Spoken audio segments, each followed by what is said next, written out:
Kelompok Hizbullah kembali melancarkan serangan rudalnya ke arah tank Merkava IDF yang beroperasi di kota Metula.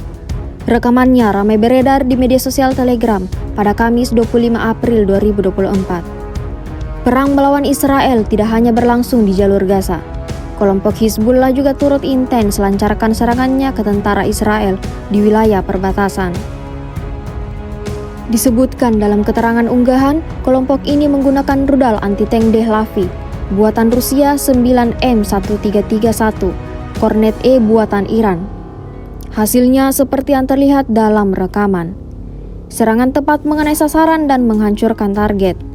Hingga video ini beredar, beragam komentar dituliskan warganet.